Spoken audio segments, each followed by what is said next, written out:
ভারতে পশ্চিমবঙ্গে মুসলমানদের উপর কুরবানি দেওয়ার নিষেধাজ্ঞা দিল শুভেন্দু।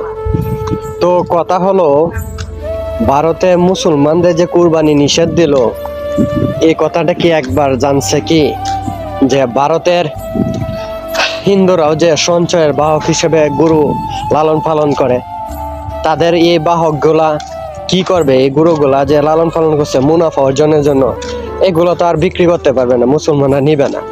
তো দেশের পশ্চিমবঙ্গের বাংলা, বিহার, উড়িষ্যা, পশ্চিমবঙ্গ, এগুলো হলো বাংলা ভাষাভাষী।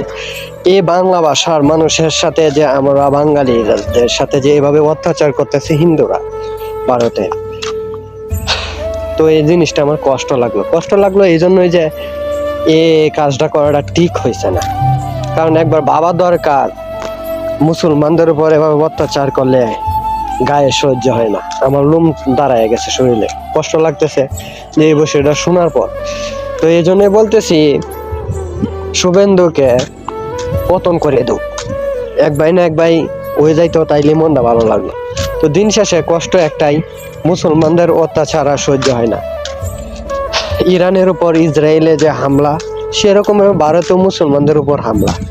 এজন্যই ধিক্কার জানাই ইসরায়েলকে এবং ভারতকে, হিন্দুদের। তো হিন্দুরাও মানুষ, আমরাও মানুষ, পাশাপাশি দিক দিয়ে তাদেরও যে সম্মান, আমাদেরও সেই সম্মান। তবে তাদের কাজ তাদের করা দরকার, আমাদের কাজ আমাদের। ধর্ম যার যার, উৎসব সবার না। ধর্ম যার যার, উৎসবও তার তার, এটাই বাস্তব, দ্যাট ইজ রিয়েলিটি। আমি কথাবার্তা কইলাম চাই না, কিছু কথা না কই পারতেছি না। ভারতের এই বিষয়টা আমার কষ্ট লাগলো বিদায় আপনাদের সামনে কথা বলতে আসলাম। এই জন্যই কষ্ট লাগতেছে যে ভারতের কুরবানি দেওয়া নিষেধ, বারবার একবার এক ইস্যু আসে।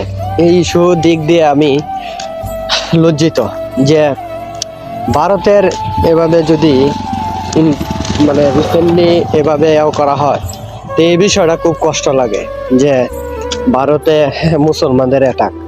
তো আল্লাহ গায়ের যখন লেগে পড়বে তখন আর ছাড় নেই।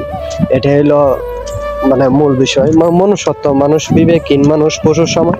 তো ভারতে কিছু কিছু গল্প কাহিনী শুনে নিজেকে ধিক্কার মনে হয়, কষ্ট লাগে। এই জন্য বলতেছি, ভাই এবং ভাবিরা কেমন আছেন আপনারা? মন আপনাদের ভালো রাখার দায়িত্ব ছিল। এই জন্য স্লোগানটি বুকে দারুণ রেখে আল্লাহ আমার সঙ্গে তলিয়ে রে আগুতেছি, কথাবার্তা কইতাম চাই না, কিছু কথা না কয়ে বলতেছে না। এই জন্যই আমি বলতে চাইতেছি, মুসলমানদের অ্যাটাক যেন বন্ধ হয়ে যায়। এই তীব্র নিন্দা জানিয়ে আমার কথাবার্তায় ভুলভ্রান্তি হলে ক্ষমা দৃষ্টি দেখবেন। আসসালামু আলাইকুম রহমতুল্লাহ।